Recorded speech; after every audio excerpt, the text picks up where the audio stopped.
تبعهم بإحسان إلى يوم الدين أما بعد فأعوذ بالله من الشيطان الرجيم بسم الله الرحمن الرحيم لقد رضي الله عن المؤمنين إذ يبايعونك تحت الشجرة صدق الله العلي العظيم.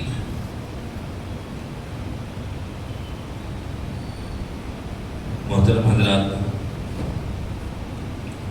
ہم سب اس دنیا میں امتحان کے لیے آئے ہیں. اسی دنیا میں آنے والے بہت سے لوگ امتحان دے کے گزر گئے. ہم ابھی امتحان سے گزر رہے ہیں اور ہمارے بعد والوں کو بھی اسی دنیاوی امتحان سے گزرنا ہے. امتحان میں جس کو کامیابی کا رزلٹ مل جائے اور اس کی سرٹیفکیٹ مل جائے تو اسے کامیاب تصور کیا جاتا ہے. جسے وہ رزلٹ نہ ملے تو اس کے دل میں کھٹک لگا رہتا ہے، بے چینی رہتی ہے کہ کیا ہونے والا ہے. تو اس دنیا میں جتنے بھی ہیں ان کا انجام کھل کے سامنے آئے گا میدان محشر میں. کون کتنا کامیاب ہوا، کس کے اعمال کتنے مقبول ہوئے، کون سے اعمال کام آئے، کون سے اعمال منہ پہ مار دیے گئے. میدان محشر میں جب اولین و آخرین سب جمع ہوں گے تو اس وقت پتہ چلے گا کہ ہم کتنے پانی میں کھڑے تھے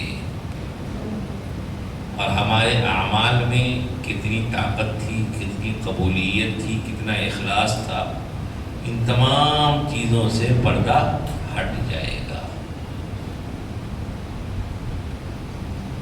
اسی لیے ہم سب کو اس بات کی دوسری چیزوں کے علاوہ زیادہ کوشش کرنی چاہیے کہ ہم اپنے امتحان میں اپنے آپ کو کیسا کامیاب بنا سکیں تاکہ میدان محشر میں جب ہمارے سامنے ہمارے نام اعمال کا رزلٹ آئے گا تو اس وقت ہمیں شرمندگی کا، افسوس کا سامنا کرنا نہ پڑے.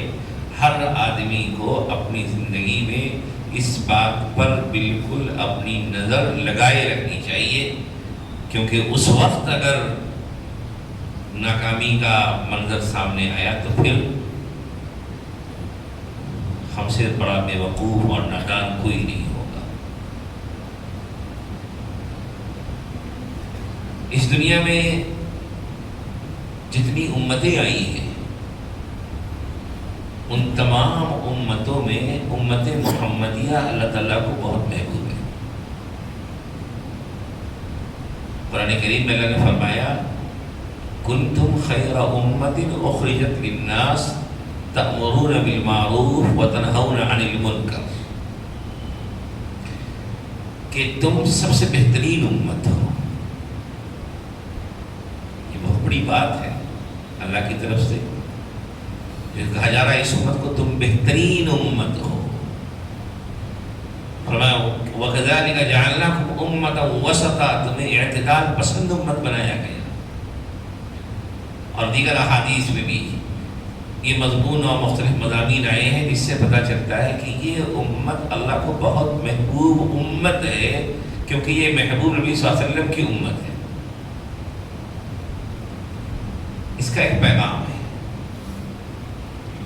کہ ہمارے اندر وہ صفات اور وہ عادات اور وہ خوبیاں ہونی چاہیے جو محبوب امت میں اللہ تعالیٰ دیکھنا چاہتے ہیں.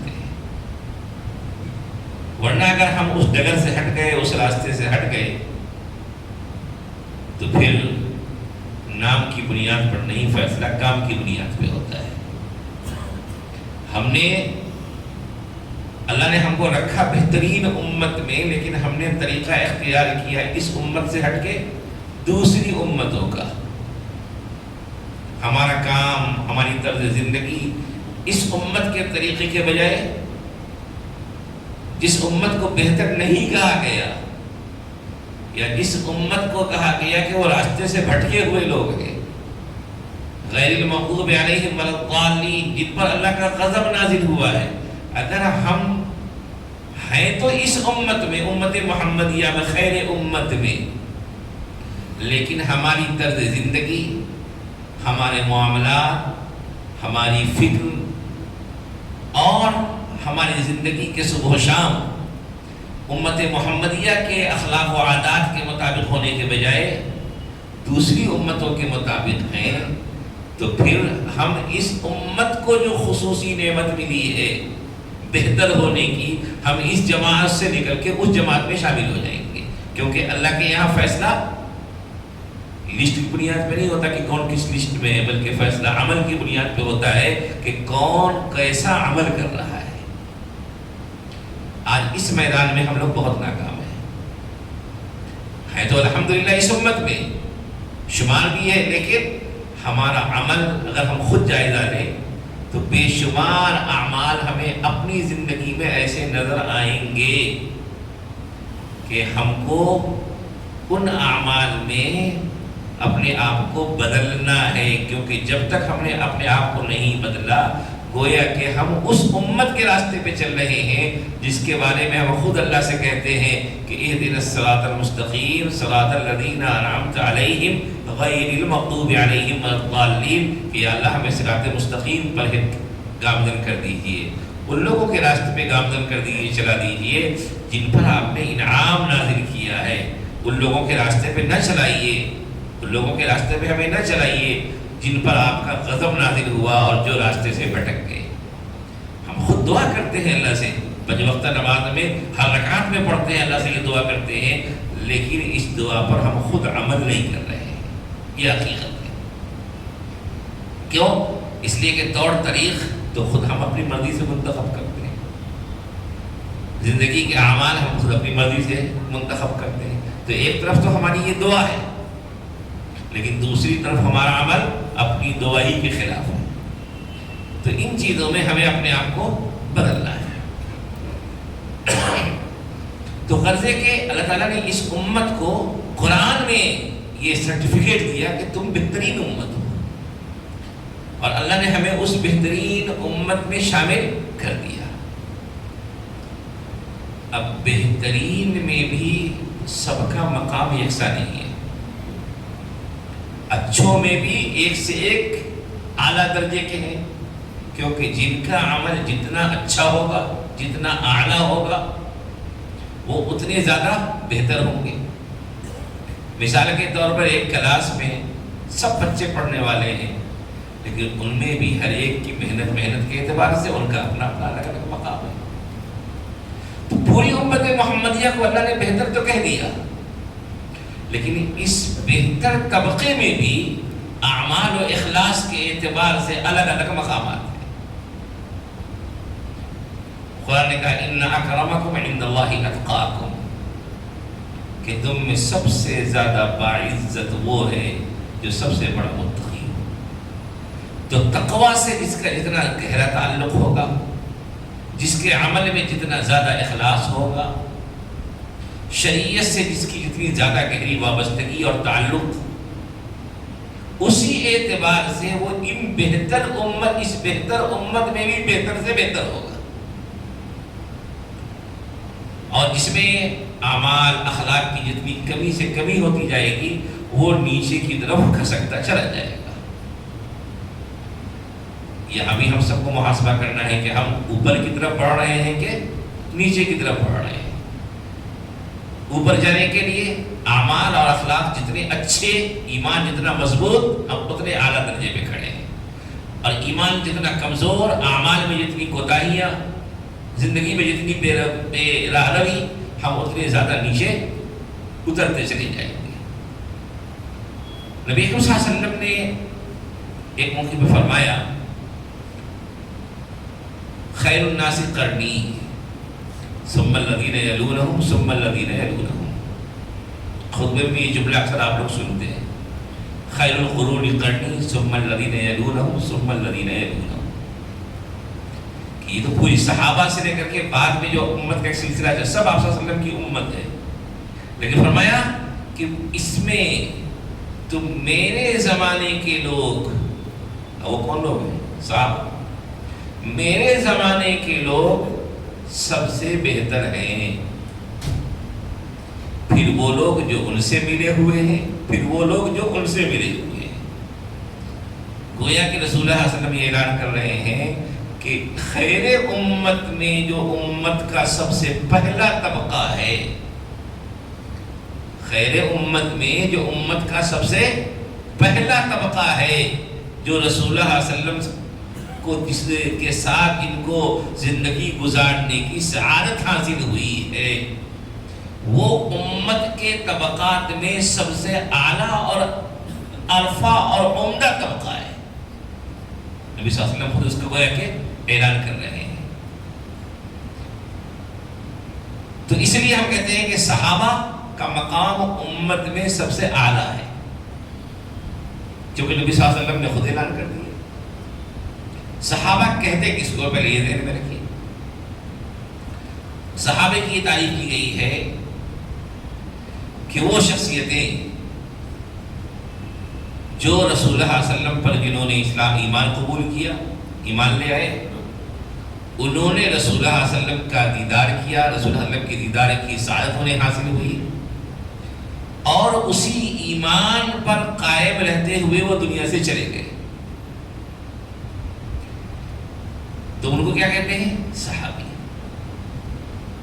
حتیٰ کہ علماء نے لکھا کہ جن کو رسول اللہ صلی اللہ علیہ وسلم کے دیدار کی سعادت تو حاصل ہوئی،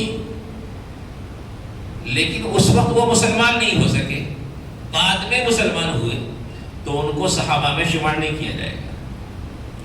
ایمان کی حالت میں رسول اللہ صلی اللہ علیہ وسلم کا دیدار ہوا ہو اور اسی ایمان پر ثابت قدمی کے ساتھ دنیا سے چلے گئے، تو ان کو کیا کہیں گے؟ صحابی۔ تو صحابہ کے بارے میں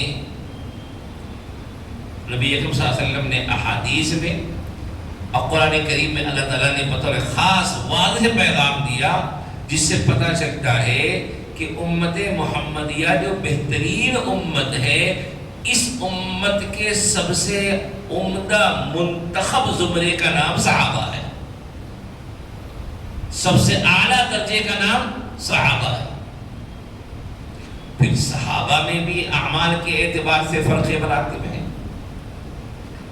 صحابہ میں بھی فرق مراتب ہیں، درجات الگ الگ ہیں، لیکن مجموعی طور پر بمقابلہ امت پوری صحابہ کی جماعت پوری امت کے مقابلے میں سب سے افضل، سب سے اعلیٰ ہے۔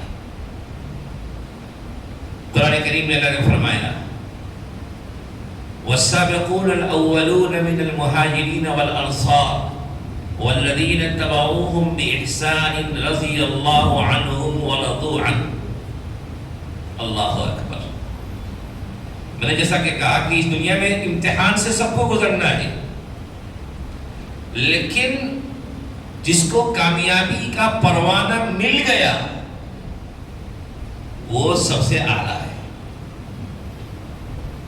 صحابہ کی وہ جماعت ہی ہے کہ جن کو دنیا میں جیتے جی مغفرت و رضوان کا پروانہ حاصل ہوا، جیسے مثال کے طور پہ عشرہ مبشرہ ہیں جن کو رسول اللہ صلی اللہ علیہ وسلم نے جنت کی بشارت دے دی، اور عشرہ مبشرہ تو خیر وہ ایک، چونکہ ان کو 10 صحابہ کو ایک موقع پہ آپ نے جنت کی بشارت دی، وہ اس لیے عشرہ مبشرہ ہے، لیکن ان کے علاوہ اور بھی بہت سے صحابہ ہیں جن کو الگ الگ موقعوں پہ آپ نے جنت کی بشارت دی۔ ایک صحابی ہے، جا رہے ہیں، آپ صلی اللہ علیہ وسلم نے کہا کہ کسی کو جنتی انسان زمین پر چلتا ہوا دیکھنا ہے، زمین پر چلتا ہوا جنتی انسان دیکھنا ہے؟ صحابہ نے کہا رسول اللہ ہاں بالکل دیکھنا ہے۔ کہا یہ جو جا رہے ہیں دیکھ لو، کتنی عظیم شخصیتیں تھی کہ ابھی وہ دنیا میں ہے، جیسے ہمارا دنیا میں ہے، لیکن آگے کیا ہونے والا نہیں معلوم، اپنا انجام کچھ نہیں معلوم، لیکن وہ کتنی عظیم ہستیاں ہیں کہ مجموعی طور پر اللہ فرما رہے ہیں والسابقون الاولون من المہاجرین والانصار، کہ مہاجرین و انصار میں سے پہلے والے وہ لوگ جو سبقت لے گئے، یعنی شروع میں مسلمان ہو گئے. پھر اس کے بعد والذین اتبعوہم بإحسان، اور پھر وہ تمام لوگ جو اخلاص کے ساتھ جنہوں نے ان کی پیروی کی، یعنی شروع والے بھی اور بعد والے بھی، پہلے والے بھی اور ان کے پیچھے آنے والے بھی. کیا فرمانا تھا؟ رضی اللہ، کہ اللہ ان سے راضی ہو گیا. رضی اللہ عنہم ورضوا عنہ.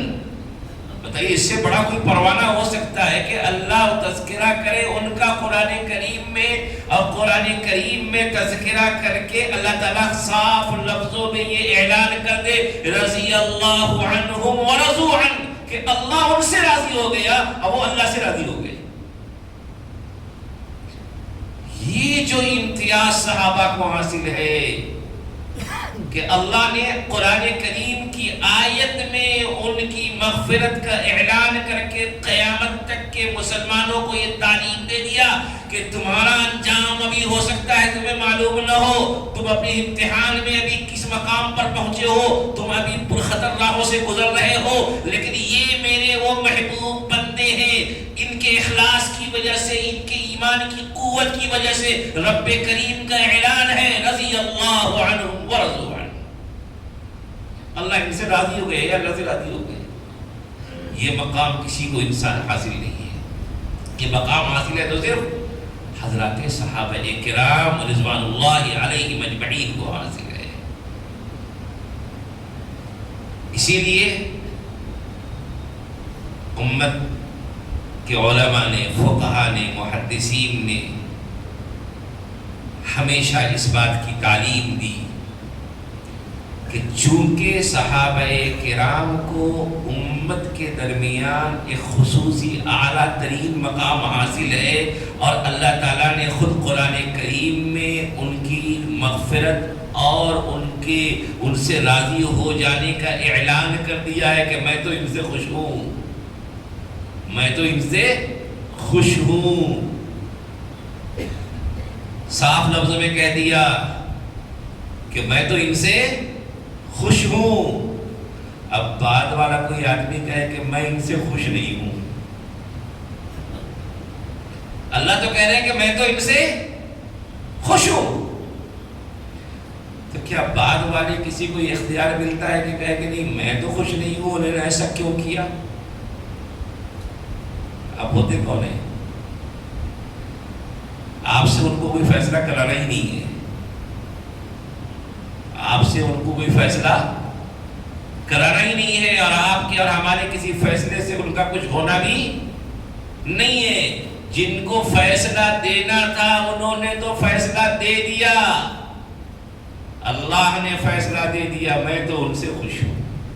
اب پتہ اس کے بعد کچھ بچ جاتی بات. گویا کہ بعد والوں کا دروازہ ہی یہاں بند ہو گیا ہے کہ تم کو ادھر آنے کی ضرورت ہی نہیں ہے، ادھر جھانکنے کی ضرورت ہی نہیں ہے. ان کے سامنے تمہاری کوئی حیثیت نہیں ہے، اور تمہیں ان کے طرف جھانک تاک کر کے کچھ بولنے کی، جرأت کرنے کی کوئی ضرورت ہی نہیں ہے، کیونکہ یہ اپنے اعمال کو اتنا اونچا کر لیا انہوں نے کہ اللہ نے قرآن کریم میں حصہ بنا دیا. اللہ ان سے راضی ہے، اللہ ان سے راضی ہے. لیکن آج بھی اس کے باوجود امت کے بہت سے لوگ کہتے ہیں نہیں میں تو ان میں یہ عیب ڈھونڈوں گا. ارے انہوں نے ایسا کیوں کیا؟ اچھا انہوں نے ایسا کیا، ارے بھائی آپ کہاں تلاش کر رہے ہیں، کدھر جھانک رہے ہیں؟ جدھر جھانکنے کی اجازت ہی نہیں ہے. یہ تو ہوا نا بھائی، قرآن کریم کہتے ہیں رضی اللہ عنہ، اللہ ان سے راضی ہے. تو آپ راضی ہو نہ ہو کیا فرق پڑتا ہے؟ کلیئر بات ہے. اسی لیے نبی اکرم صلی اللہ علیہ وسلم کا فرمان ہے، خطبے میں آپ لوگ اکثر سنتے ہوں گے، اللہ اللہ فی اصحابی، اللہ اللہ فی اصحابی، میرے صحابہ کے سلسلے میں اللہ سے ڈرتے رہنا، میرے صحابہ کے سلسلے میں اللہ سے ڈرتے رہنا. لا تتخذوهم غرضا من بعدی، میرے بعد ان کو تنقید کا نشانہ نہ بنا لینا کہ ارے وہ تو ایسے تھے، انہوں نے ایسا کیا، ارے وہ اسبا موقع پہ ایسا کیے. تم اپنے میرے بعد ان کو تنقید کا نشانہ مت بنا لینا. یہ کون کہہ رہے ہیں؟ سرور کائنات صلی اللہ علیہ وسلم فرمانے لا تتخذوہم غرضا من بعدی، ان کے بارے میں زبان کھولنے سے پہلے سوچ لینا کہ میں منع کر رہا ہوں، لا تتخذوہم غرضا من بعدی، میرے بعد ان کو کسی تنقید کا نشانہ مت بنا دینا کہ تاریخ کے نام پر اور ہسٹری پڑھنے کے نام پر تم کتابوں کو کھولو اور کھول کر کے بھی نہیں کرے وہاں تو ایسا لکھا ہوا ہے، وہاں ایسا لکھا ہوا ہے، ہوں گے جو بھی ان کے اعمال ہوں گے، لیکن اللہ نے کہہ دیا میں ان سے راضی ہو چکا ہوں۔ تو اب چونکہ اللہ راضی ہو چکے ہیں تو نبی صلی اللہ علیہ وسلم فرما رہے ہیں لا تتخذوہم غرضا من بعدی، میرے بعد ان کو تنقید کا لاڑ و تان کا نشانہ مت بنانا، کیونکہ وہ اللہ کے محبوب بندے ہیں۔ پھر آگے فرمایا فمن احبہم فبحبی احبہم، جو ان سے محبت کرتا ہے وہ در حقیقت مجھ سے اس کو محبت ہے، اس لیے میرے صحابہ سے محبت کرتا ہے۔ ومن ابغضہم فببغضی ابغضہم، جو میرے صحابہ سے بغض رکھتا ہے وہ در حقیقت میرے صحابہ سے اسے بغض نہیں ہے، وہ اس کو بغض مجھ سے ہے، اور میرا بغض میرے صحابہ سے نکال رہا ہے۔ کیا پتہ چلا؟ یہاں دروازہ بند کر دیا گیا ہے کہ آپ کو ادھر آنے کی اور تاک جھاک کرنے کی اور کچھ خریدنے کی، کچھ کھود کے نکالنے کی۔ آپ کو اپنی زندگی کا پتہ ہی نہیں ہے کہ کیا ہونے والا ہے، اپنی زندگی کی برائیاں دکھتی نہیں ہیں، اپنے نام اعمال کی گندگیاں کتنی ہیں اس کو اٹھانے کے قابل نہیں ہے، اور آپ ادھر جا رہے ہیں جدھر جانے سے منع کر دیا گیا ہے۔ یہی تو ہو رہا ہے دنیا میں۔ بہت سی مرتبہ لوگ، وہ انسان جس کی زندگی خود سنت و شریعت کی پابند نہیں ہے، بے شمار لوگ زندگی کی اتار چڑھاؤ ہے، ہر انسان کے ساتھ کچھ نہ کچھ چیزیں لگی ہوئی ہیں، لیکن وہ لوگ بھی انہوں نے ایسا کیوں کیا، اس کا شیرہ جواب انہوں نے جو کیا اللہ نے اس کو دیکھ لیا، اس کے باوجود اللہ کہہ رہے ہیں کہ اللہ میں ان سے راضی ہوں، اللہ خود کہہ رہے ہیں میں ان سے راضی ہوں، تو آپ کو کیا پڑی ہے؟ آپ کو کیا پڑی ہے؟ اسی لیے علماء نے لکھا کہ صحابہ کے درمیان آپس میں جو حالات پیدا ہوئے ہیں ان میں آپ کو جج بننے کی کوئی اجازت نہیں ہے کہ حق پر کون تھے، ناحق کون تھے۔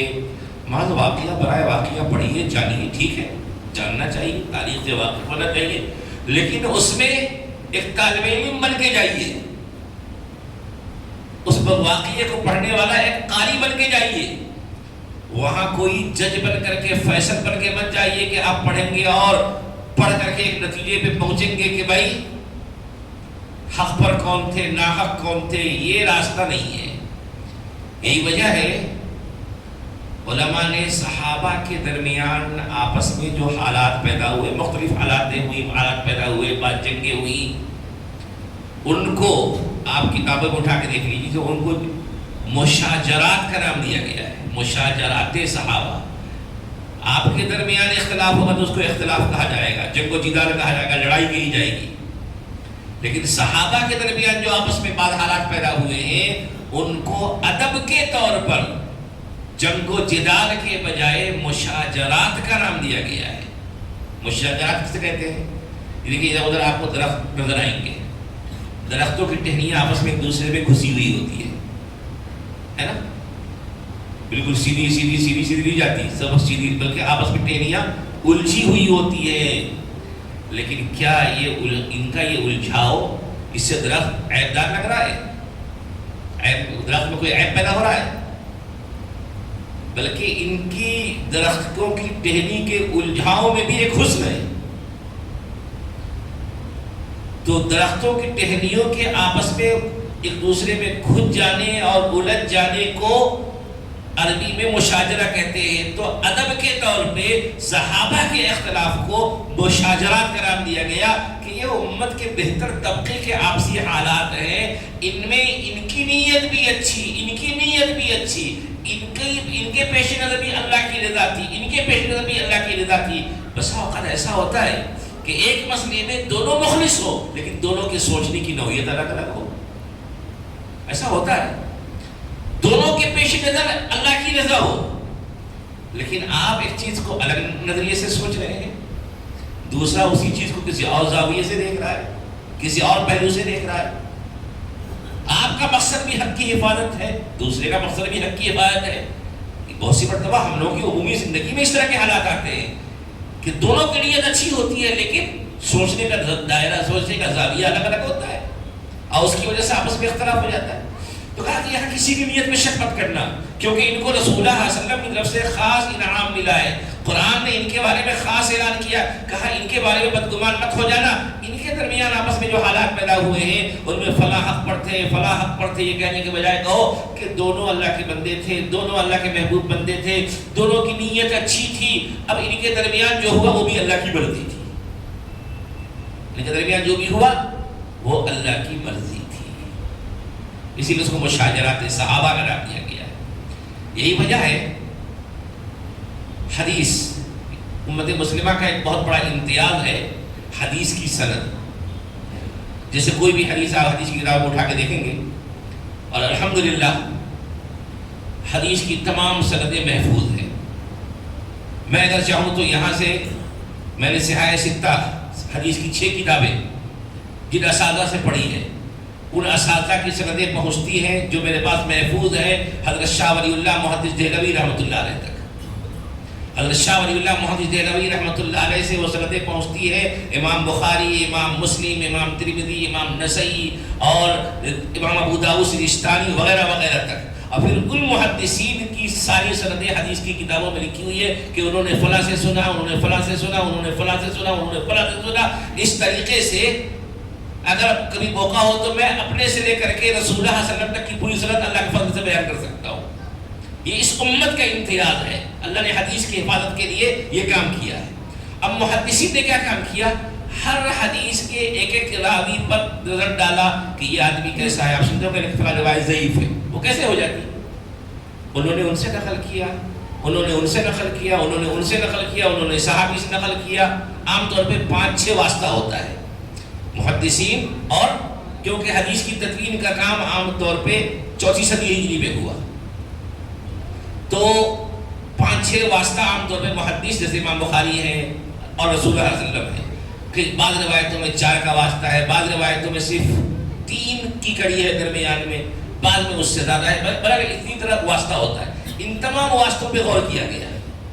فلاں راوی ایسے ہیں, ان کی زندگی کیسی تھی, ان کا تقویٰ کیسا تھا, ان کی طہارت کیسی تھی, ان کا اخلاق کیسا تھا, ان کی زبان میں سچائی کتنی تھی, ان کا حافظہ کیسا تھا, زبان بدلتی تو نہیں تھی, فلاں موقع پہ ایسا بیان کر دیا, فلاں موقع پہ ایسا بیان کر دیا کہ ایسا تو نہیں تھا. ایک ایک چیز پر غور کیا.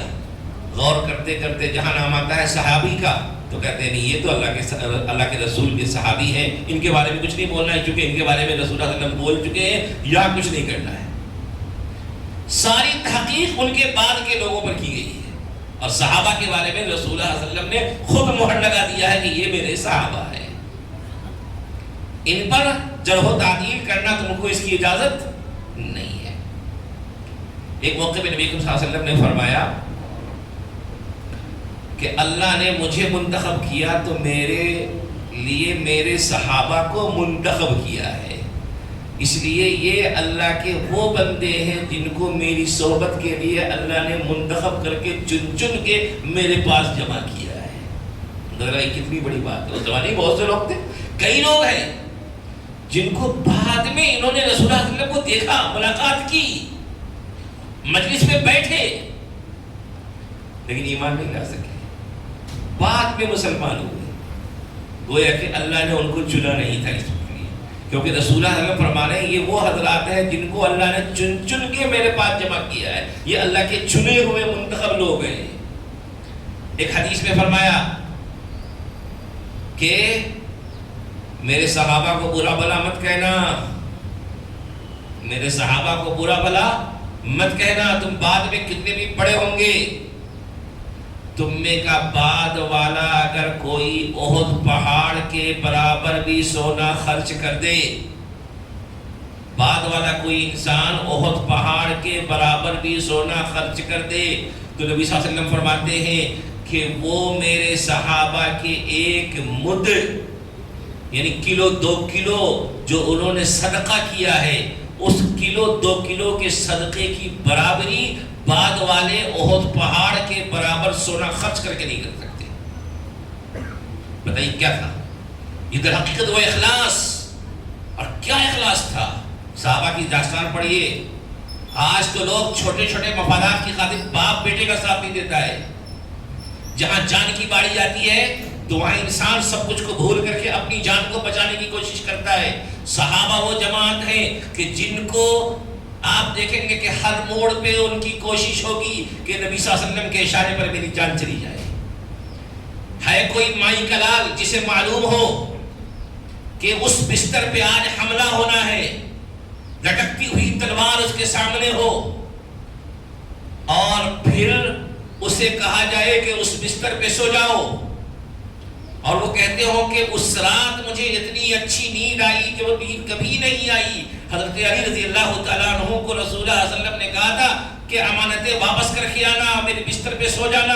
معلوم تھا کہ اس بستر پہ سونے والے کا کیا انجام ہونے والا ہے، کیا پلاننگ چل رہی ہے. تمام پلاننگ کے باوجود بھی رات بھر بے فکری کے ساتھ اچھی نیند سونا، یہ ایمان کا وہ مقام ہے جو مقام بعد والے حاصل نہیں کر سکتے. آپ تعداد میں بڑھ سکتے ہیں، رکعتیں آپ کی بڑھ سکتی ہیں، آپ کا وزن بڑھ سکتا ہے، لیکن وہ جذبہ، وہ اخلاص جو صحابہ میں تھا وہ بعد والوں میں آنا ممکن نہیں ہے. ہے کوئی دنیا میں ایسی مثال جو بتا سکے کہ اپنے بدن کے کپڑوں کو پھاڑ کر غار کے سوراخوں کو بند کیا ہو، اور ایک سوراخ بھی بچ گیا تو اس کو بھی خطرے کی گھنٹی سمجھتے ہوئے اپنے پاؤں کی انگلی سے بند کیا ہو، اور سانپ نے آ کر کے ڈس بھی مارا ہو، اور ڈس مارنے کے بعد بھی کراہنا گوارا نہ ہو کہ کہیں نیند نہ کھل جائے؟ ہے کوئی مثال کہ غزوہ بدر میں جہاں پہ پوری تیاری کے ساتھ لشکر آیا ہوا تھا، معلوم تھا کہ سامنے بہت بڑی تیاری ہے، بہت بڑی فوج ہے، اور یہاں 313 ہے جن کے پاس تلواریں بھی ڈھنگ کی نہیں ہے، جن کے پاس سواریاں بھی نہیں ہے. صحابہ سے مشورہ کیا رسول اللہ صلی اللہ علیہ وسلم نے. صحابہ کھڑے ہوئے، کہا یا رسول اللہ آپ تردد کر رہے ہیں، آپ پوچھ رہے ہیں، ہماری رائے جاننا چاہتے ہیں، تو ہم ٹوٹو کے اعلان کرتے ہیں کہ ہماری جانوں کے مالک آپ ہیں، ہماری جانوں کے مالک آپ ہیں. آپ اشارہ کرتے، اگر آپ اشارہ کریں گے تو سمندر میں ہم لوگ کودنے کے لیے تیار ہیں. آپ جہاں اشارہ کریں آپ فیصلہ کیجئے، ہمارا کام ہے اتباع کرنا. انسانیت کی تاریخ میں ایسی مثال نہیں ملتی ہے. اس لیے بھائیو، جہاں کہیں بھی کسی بھی صحابی کا نام آ جائے، چاہے وہ اعلیٰ درجے کے صحابی ہو، ان کا نام بہت آتا ہو کتابوں میں، یا کوئی بھی صحابی ہو، لفظ صحابی کا ان کو ٹائٹل اور لقب مل گیا، وہ زمرہ مل گیا، وہ ہم سے بہت اعلیٰ ترین ہے. چاہے وہ صحابہ کے درمیان ان کا مقام کچھ بھی رہا ہو، لیکن ہمارے لیے وہ آسمان ہے، ہمارے وہ سر کے تاج ہیں، اور وہ ہمارے لیے اس لیے بہت اہم ہے کہ ہمارے اور رسول اللہ صلی اللہ علیہ وسلم کے درمیان وہ واسطہ ہے. اگر صحابہ کی شخصیت مجروح ہو جائے تو دین کی بنیادیں ہل جائیں گی، کیونکہ پورا دین رسول اللہ صلی اللہ علیہ وسلم سے، پورا قرآن رسول اللہ صلی اللہ علیہ وسلم سے بذریعہ صحابہ امت تک منتقل ہوا ہے. اگر اس بیچ کی کڑی کو مجروح کر دیا جائے، بے اعتماد کر دیا جائے، اس پر سے اعتماد کا رشتہ اٹھ جائے، تو پوری دین مشکوک ہو کے رہ جائے گی. کیونکہ یہی واسطہ ہے. کوئی کتاب، یہی قرآن ان کے توسط سے آیا ہے، احادیث ان کے توسط سے آئی ہے. اگر یہی درمیان کا طبقہ، بیچ کی کڑی ٹوٹ جائے گی تو رشتہ ٹوٹ جائے گا. اور آج اس کڑی کو توڑنے کی کوششیں ہو رہی ہیں. ایسے ایسے واقعات چھیڑ کر کے نوجوانوں کو شکوک و شبہات مبتلا کیا جا رہا ہے. بھائی سب سے بڑی بات، نبی اکرم صلی اللہ علیہ وسلم کی حدیث یاد رکھیے گا. رسول اللہ صلی اللہ علیہ وسلم فرماتے ہیں کہ من سب اصحابی فعلیہ لعنت اللہ والملائکۃ والناس اجمعین، کہ جس نے میرے صحابہ کو برا بھلا کہا، میرے صحابہ پر اعتراض کیا، غلط نظر ڈالا، فرمایا فعلیہ لعنت اللہ، بس اس پر اللہ کی لعنت ہے، اس پر فرشتوں کی لعنت ہے، اور تمام لوگوں کی لعنت ہے. یہ دو ٹوک فیصلہ ہے. اب اگر اس لعنت سے بچانا ہے تو ایک بات ذہن میں رکھنی ہے کہ بھائی اللہ نے جن کو عظیم بتا دیا وہ ہماری آنکھوں کی طرح ہے. اللہ نے کہہ دیا رضی اللہ عنہم ورضوا عنہ، اس لیے مستحب ہے کہ کسی صحابی کا نام لیا جائے تو رضی اللہ عنہ کہا جائے. امت کا اس پر اتفاق ہے. تو بہرحال ہم سب کو تمام صحابہ کے بارے میں اچھا گمان رکھتا ہے، کسی بھی صحابی کے بارے میں معمولی سی بھی بدگمانی ہمارے دل میں ہو، یہ ان کے لیے نہیں، خود ہمارے اپنے ایمان کے لیے زہر ہے، جس زہر سے ہم سب کو اپنے آپ کو بچانا ہے۔ اللہ سے دعا ہے کہ اللہ تعالی ہم تمام لوگوں کو صحیح فکر و عمل کی توفیق نصیب فرمائے۔ وآخر دعوانا